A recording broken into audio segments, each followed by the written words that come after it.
Hey everyone, how's it going? Bowser the Healer here, and I'm going to walk us through the talent page one more time. This is the 10.1.5 page on the PTR. However, I'm fairly confident with it coming into the patch on live later this month. I haven't done this since season 1, where I was documenting my process of theory crafting in every talent page iteration I would come up with. Not a ton's changed, and I've fallen into a very steady gameplay loop that I really enjoy. There's no real need for experimentation. Not that you can't have fun with this class and do something different, but as you get into harder and harder content, you want to be as optimized as you can, and this is the stuff that I'm currently running that's been working incredibly well for me, especially in pugs. So hey, if you like preservation and healer content in general, you should hit that sub button. We're so close to 5k. And of course, I plan on making some augmentation videos as well, so if you're hyped for that class like I am, definitely get yourself in here. Now, we're going to talk right side then left side, because I feel like once you understand my healing profile, my identity as a preservation player, the left side tree will make more sense. So we don't need to talk about any of these top talents. You all know what these do. If you don't know, you should read them. But coming down into this second gate area, we're going to start with the left side. Although I do want to know, if you're ever in raid and you're fishing for one more talent point and you're not relying heavily on essence burst, you can actually get rid of essence attunement for one more point. I've had to do that in one fight in particular in season 1. I just figured that's the only thing I really have to say up here. But let's get into the second gate area. On the left side, things are pretty simple. We take Emerald Communion because it's just one of the best 3 minutes in the game, and Spiritual Clarity, 10 seconds off Spirit Bloom. I haven't found a place where I haven't loved this talent. I get so much value out of it. I don't feel like it's worth removing. Maybe there's a dungeon or two I could get away with it, but I simply like it too much, so I don't plan on getting rid of it at all. Now, on the right side, we probably have the two most core talents to Mythic Plus, and potentially to spot healing in general when it comes to Golden Hour, and that's Temporal Anomaly, Resonating Sphere, Golden Hour, and Time Lord. The easy ones are that Time Lord makes Echo replicate 50% more healing, and Resonating Sphere is what allows Temporal Anomaly to act as a combo tool. You throw a TA, everyone gets a small version of Echo on them, and allows you to do some nice, huge, full party-wide healing. It's very useful stuff, but Temporal Anomaly also provides a shield. It's a fast-moving projectile, and it can hit up your whole party with a full potency shield. I can't recommend this enough. Temporal Anomaly in its own right does a lot of damage prevention in my groups, and a tiny little shield, while it doesn't feel that strong, when it's constantly something that you're pressing and you're constantly getting that shield on things, that actually gets a lot of work done. But Resonating Sphere, this is just how you set up your combos. Now, some people have asked me, why haven't you done a green build yet? Because I don't want to play without Temporal Anomaly and Resonating Sphere. Sometimes I'll go in those door moves because it's fun, but these moves allow me to set up myself for success, prep myself, and give me some time to get my damage down and some of my mana back before I move into a phase of healing as players take damage. Preparing yourself and giving yourself a good chance at reacting, I find, is too critical in Mythic Plus, especially with pugs. So that's why you'll never see me really run a green build in dungeons. Unless it's for a challenger for fun. It's too strong. Now over here, Golden Hour. Golden Hour instantly heals the target for 15% of damage taken in the last 5 seconds. Now, combine this with Echo and you can get some very good chunky heals, especially on your DPS if they just took damage and you don't want to spend your Verdant Embrace or a Spirit Bloom on them, right? Or maybe those moves are on cooldown.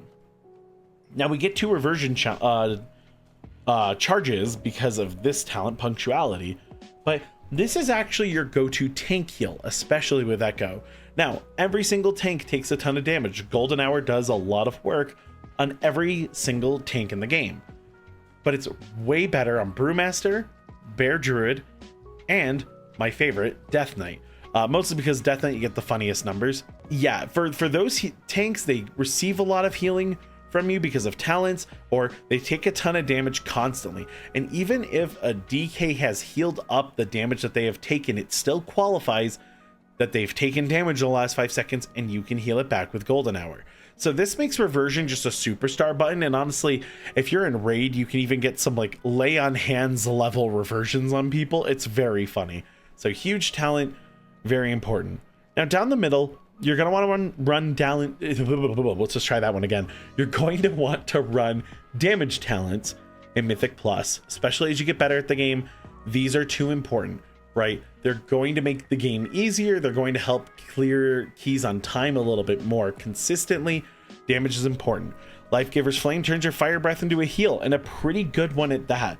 Level 1, 2, and 3 charges are great for healing, and level 4 charge will heal too, but it sort of burns out the quickest, and you might not get the full value. You might even get some overhealing instead of full value healing out of this one. But it really depends on how long the pack's gonna live.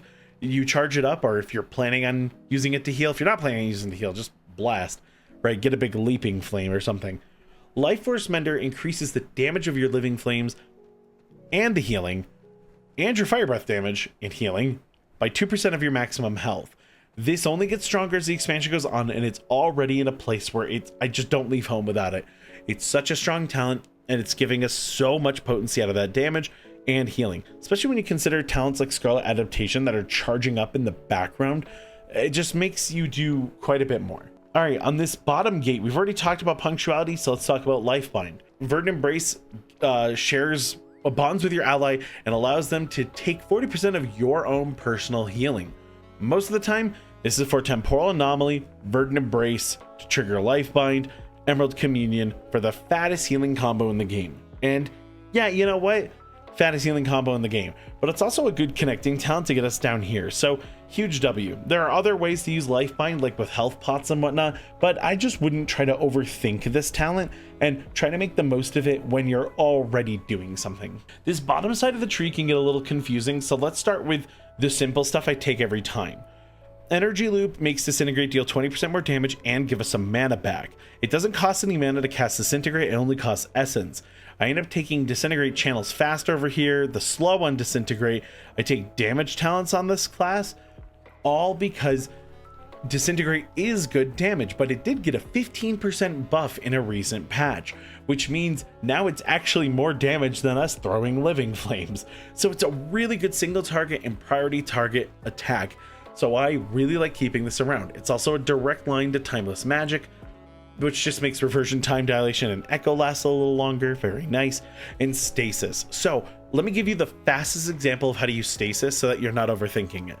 If you want to plan it around a mechanic, right, like set up a big Temporal Anomaly heal inside of a Stasis so you can cover a mechanic, then do that.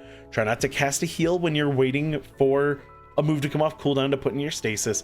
Bada bing, bada boom. But how do you use this normally? My normal use case for Stasis is to simply use it at the start of a pull that I expect there might be a lot of damage in. And then I try to load it up with 1 to 2 big moves, like a Temporal Anomaly, a Dream Breath, or a Spirit Bloom. It's those 3 in particular where I try to load up my Stasis with one of them. So I don't mind if my Stasis is 2 Echoes and a Temporal Anomaly, right? Because Echoes don't get overridden when they're stronger than the Temporal Anomaly one, and then I TA anyone else, putting a shield on anyone in the line of sight. One might think to themselves, that makes for a bad Stasis, but hey, here comes a round of damage. You pop your normal Stasis, your normal Temporal Anomaly, heal everyone with Dream Breath. Then you pop Stasis, you get some Echoes out, and then your big Temporal Anomaly, that's going to give everyone a shield, and now here comes some more damage. You Spirit Bloom everyone back to full, and you just made some serious use out of your Stasis. So it's a move that you got to get used to, but just press it, get something in there. If you can put a Temporal Anomaly at the end for the last move, that's sometimes your best bet, because that's going to enable you to finish your Stasis, get all this healing out, and then ta-da, you've set yourself up for your next combo. So I really like Stasis. Play around with it, try to fit 1 or 2 big moves in it, and I promise you it's doing its job. And if your Stasis rips, well, then whatever, don't worry about it. Okay, Font of Magic, I just don't leave home without this one. More Spirit Bloom targets is almost entirely the reason I bring this, but also so I can max charge Fire Breath and get a ton of damage out of it very quickly. And pull threat from the tank sometimes. 10 out of 10, recommend. Ouroboros, these stacks never go away, so you might be thinking to yourself, how useful is this talent? It doesn't matter, because you can get a really, really chunky heal out of Emerald Blossom by casting Echoes, and the stacks never, ever, ever fall off. So you can hold on to that until you know you need an Emerald Blossom to help you through a mechanic, and now all of a sudden you're getting so much out of it. So Ouroboros, highly recommended. But it's also the connecting talent to get me to Renewing Breath, which I don't always take, Sometimes my talent tree actually looks like this, right? Something crazy. And so I don't always take it, of course, but we already get 15% stronger dream breath from our tier set. And this is just to kind of supplement that and make it even stronger. 15% is a lot. And if you want to put 2 points in it, you can. And that gives you a really, really powerful dream breath. Now, I'm not gonna settle this once and for all because I'm gonna be dealing with this the rest of the expansion. Everyone always tells me, Bowser, why don't you take Call of Ysera? Answer number one, I like my flexibility down here to play some of these bottom talents and this choice note up here, depending on the kind of dungeon I'm in.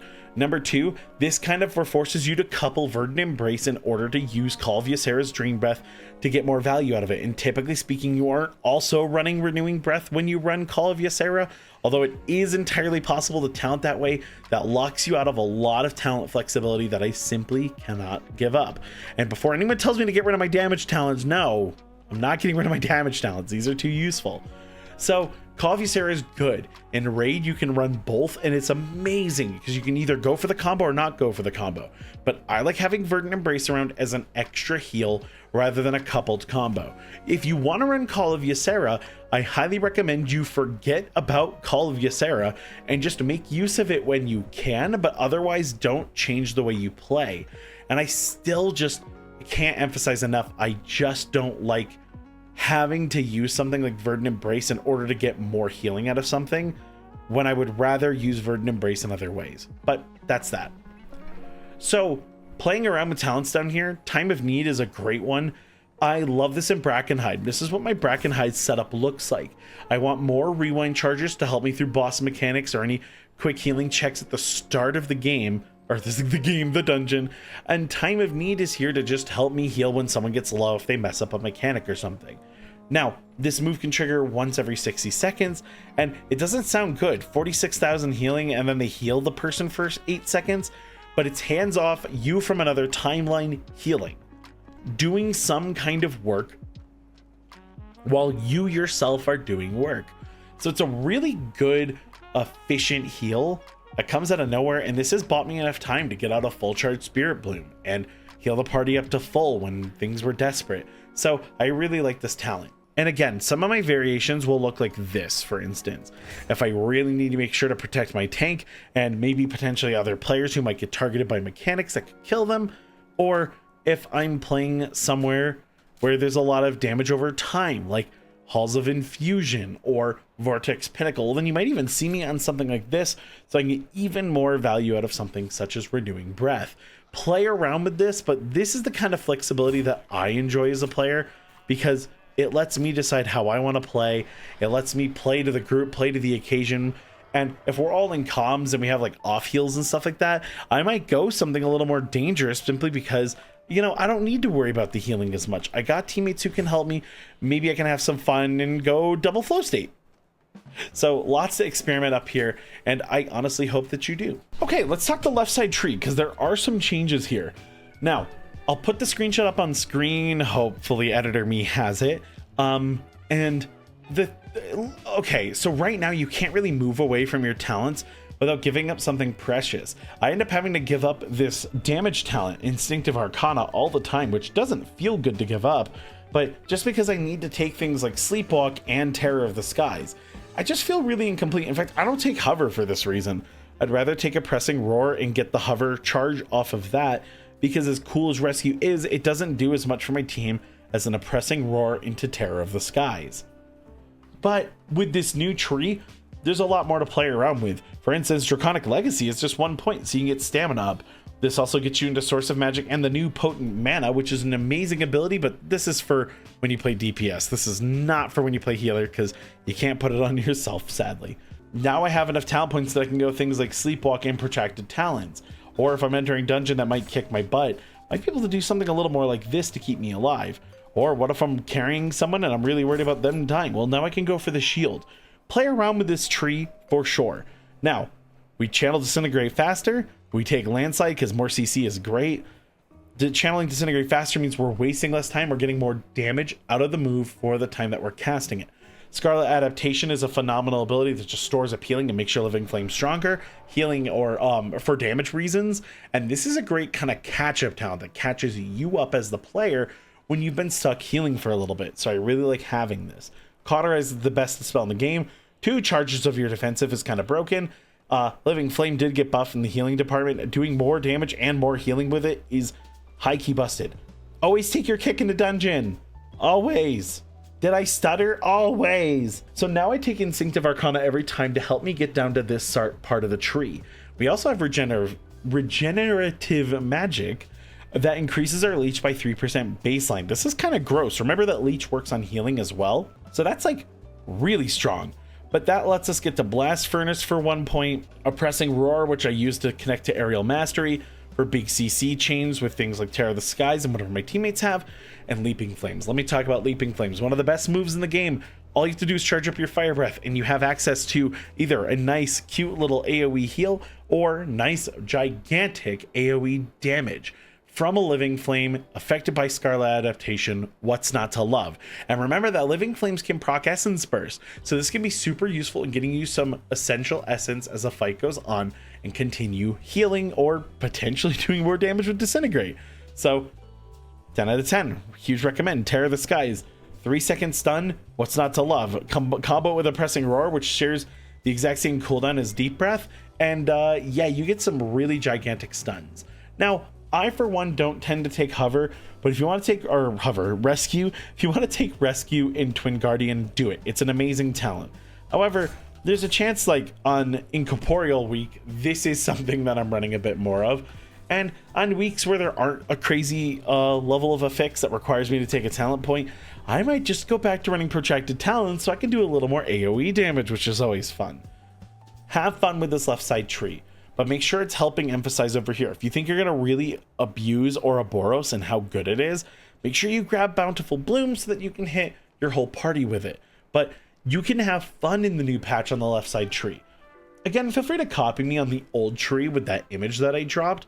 I'll put it again here on screen in case you missed it the first time. But this change should be really, really nice for us. And again, the flexibility is just unmatched. But that's going to do it for this video. If you have comments as to my playstyle or why I do the things I do, let me know down below. And otherwise, I will see you all in the next one. Take care, friends.